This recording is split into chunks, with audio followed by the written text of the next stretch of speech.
How's it going, everyone? It's your boy Dak908, aka the Dig Dug himself, and today, guys, we're going to be doing a little bit of Monster Hunter Generations Ultimate, and we're going to be fighting Silver Rathalos. Now, for those of you who might look at this and think to yourself, wait, I thought there weren't any subspecies in this game. You're still correct, there are no subspecies in the Generations games. This is actually a rare variant. Now, I know I said this in a previous Silver Rathalos video, in which I said it was actually a subspecies. Granted, that was just me thinking with my very small brain. I knew what it was, but it was easier for me to just call it a subspecies because essentially, well, it technically is. The only difference between it and a rare species is, I guess, what Capcom says it is, but that's essentially neither here nor there. But what is here is that Silver Rathalos is here right before us. Now, a couple of things you need to actually learn off the top when you fight Silver Rathalos. You need to come in relatively prepared. By that I mean you need to bring the essentials. The essentials being flash bombs. You're going to need to bring a lot of flash bombs because he likes to take to the sky and refuses to come down. Now, granted, this video is a short one, and me and my friends made quick work of them, but needless to say, most of you guys will not be so lucky. So for the most part, remember that you're going to need to bring a lot of flash bombs and maybe some combinations for that, so that way you can essentially bring them down to the ground and have them on your playing field a lot quicker and more often. Since now we're actually fighting him, the proper way to actually do so is to use water weapons. Now, water is his actual main weakness. If you go in here with thunder thinking it's the old hat stuff, you're actually going to be sorely mistaken. Dragon is his highest resistance. So the old school ways of fighting Rathalos are gone. Granted, if you still have some thunder, you will get away with it. Thunder is still a weakness that he has. It's never going away, I like to think. But he's actually quite immune to that of dragon, but his main weakness is that of water. That's why you see me in here with the Nimble Snarf Lance. So make sure you guys come here with some water, or in a pinch, some thunder, and you can do the relatively decent damage that you're going to actually really need to do to put my man deep 6. Now, granted, after that, once you do fight him a couple of times or whatever, you do a couple of wins, you know, you need to actually start making some of his gear. Now, his gear is pretty extensive. It actually has quite a bit. He has 6 variants of his gear, starting from high rank and also going into G rank 3 per rank, but it is as follows. For the armor, at least, the silver variant off the top, we're looking at weakness exploit, critical boost, and double stun. Double stun, if you were to be stunned, it would take twice as long to get up out of it. That's usually how it goes. EX Silver, Carving Pro, allowing you to actually carve an additional item off of a carve. Charm Collector, giving you a very slight chance to actually mine 2 charms from one single use. And Blind Eye, making it to where your attacks are quite easily deflected. It's the adverse effect of that of Mind's Eye, making it to where your attacks aren't deflected. Granted, the big issue with this one is that Blind Eye, this particular brand of Blind Eye, is actually -20, whereas to actually get Blind Eye is actually -10. So it's going to take a lot to get up out of there. So usually, I would relegate EX Silver to that of maybe like a mix set kind of scenario. Next, looking at Silver R, we have Sharpness +1, Blunt Edge, and Critical Boost. Now, this Blunt Edge is another huge chunk of Blunt Edge, meaning Blunt Edge, your sharpness will go down like twice as quick. But to actually get rid of it, you're going to need a whole lot to do so. So granted, I would relegate this piece to another set of mixed sets. Now, getting to the good stuff for the G rank stuff, we're looking at Silver Z, Weakness Exploit, Critical Boost, and Challenger +1. Very solid skills.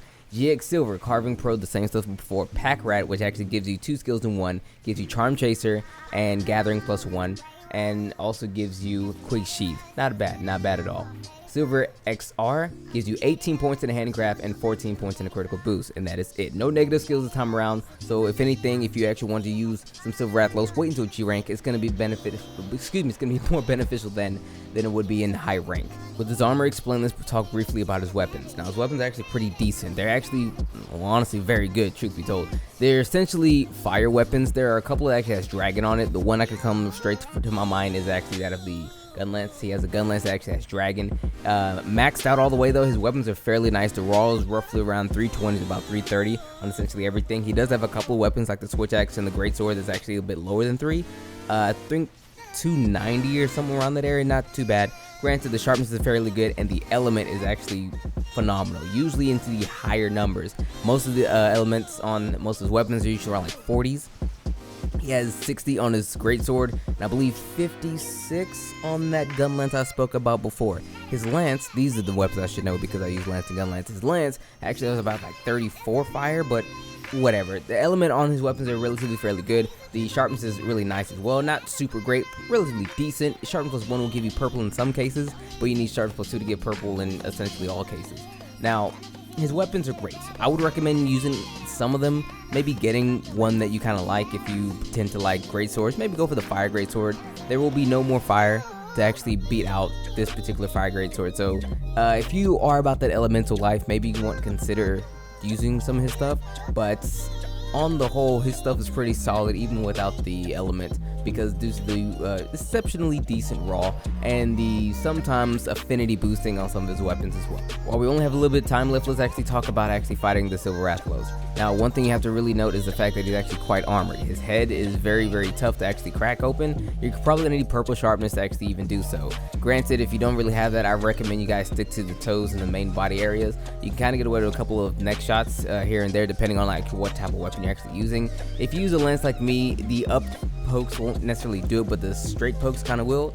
It's kind of hard to really tell. Gauging exactly where you can actually poke some of his body parts is a bit difficult, but for the most part, you want to go for the body, the main actual body itself. Granted, his weak spots aren't necessarily there, but unless you actually have the means to actually get through them, whether with Mind's Eye or just a weapon that has exceptional sharpness that of like maybe purple, you probably won't be able to penetrate off the rip. But other than that, he is going to actually have a lot of the attacks that's combined between regular Rathalos and Azure Rathalos, and maybe a couple of things in and of himself. So if you've actually fought the Silver Rathalos, an Azure Rathalos or Rathalos before, kind of think about everything they had right there going for them, and then just kind of put it all together in one monster. He's an amalgamation of these two things, to be 100% honest. But with that honestly being said, he's not too big of a issue, especially coming with a really solid team. Remember, bring yourself a bunch of flash pods and you'll be in relatively good hands. Remember that his main body parts are going to be, for the most part, really hard to get to because of his highly armored scales, I guess you could say, or shell. But hit him in the meat potatoes, you should be relatively okay. Again, hit him in the wings. His wings are actually one of his higher weak spots, so if you actually break those wings, you're going to be doing really good for yourself when it comes to actually dealing out the damage. Remember, guys, I'm making you remember a lot of things. Remember, water is going to be what you're going to want to bring if you can't bring water. Thunder is a good substitute. But with that being said, everyone's been your boy Dak908, aka the Dig Dug himself. Thanks so much for watching. It's a relatively quick one. We have another quick one for you guys coming up later, probably tomorrow. It's going to be Gold Raytheon. I think I have a little bit more time in that one. This one's kind of short. I just want to give you guys all the facts right off the top. No fuss, no fuss, 100%. Full throttle, good stuff. But if you guys like the video, let me know. Actually, if you like the video, hit me with a like. If we can get this video to 50 likes, I'll do something for you. I'll do something special for you guys if you get this video to 50 likes. So let me see the 50. Let me see the 50. I'll let you boy.